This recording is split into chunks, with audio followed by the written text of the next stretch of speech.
travaille autour de la bête depuis 2002. Je compte la bête avec plein de publics différents. C'est l'une des plus belles histoires du monde.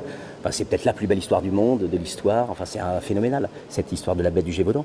Donc à un moment, on est à fond là-dedans. Et voilà, c'est un cheminement. On sait qu'on est parti sur une trilogie.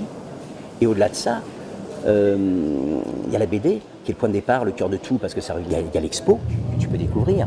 Donc, et qui est un work in progress, puisque vu que c'est une trilogie, il y aura le 2, il y aura le 3. Donc là, il n'y a que les images du premier. Et certaines autres, tu vois. Mais le 2 va arriver, le 3 va arriver. Donc c'est encore des centaines d'autres images extraordinaires de Josépé, avec peut-être d'autres objets, d'autres éléments du récit. Donc non, c'est qu'un début. L'idée, c'est que, en fait, nous, on te donne des éléments pour te téléporter au XVIIIe siècle en Gévaudan. Et on essaye d'être précis pour que tu puisses te téléporter dans de bonnes conditions. Et que tu te rapproches de cette histoire, que tu t'en empares à ta façon. Voilà. Mais par contre, c'est un voyage dans le temps pour toi, comme pour moi, comme pour Christophe, quoi. Donc il y a beaucoup d'échos avec notre époque aujourd'hui. Énormément d'échos, de passerelles et tout. L'idée, c'est de ne pas trop représenter la bête, le moins possible. C'est un peu comme le Alien, le premier Alien. Le moins tu vois le Alien, le plus tu flippes. Tu peux pas difficilement passer à côté, mais il faut vraiment y aller très très parcimonieusement, quoi. Voilà. L'idée, c'est de vous montrer les coulisses, tout sauf le bouquin. Le bouquin, c'est le livre. Vous allez le lire tout seul, au calme, dans votre chambre, dans votre salon.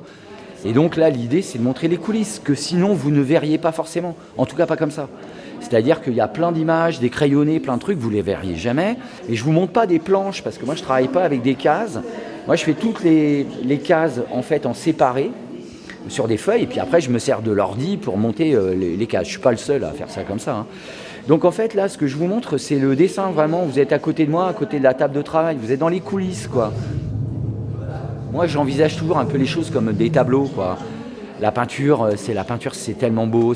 L'image unique, c'est tellement fascinant. Et l'idée, c'est, oui, je dessine sur papier. Donc, j'utilise la plume, le sépia, plein d'encre ancienne. J'ai amené quelques outils. Donc, ça n'a rien à voir avec de l'encre de Chine. Et surtout, les noirs, c'est pas les mêmes. Il n'y a pas de noir, c'est des bruns profonds, voilà. C'est le monde entier aussi qui est intéressé par cette histoire, il faut le voir, donc on est là-dessus.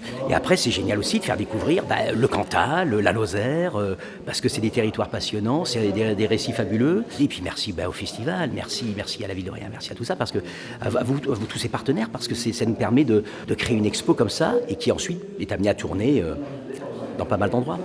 Et franchement, venez découvrir l'expo. Donc non, c'est qu'un début. On va mourir avec la bête, tu vois.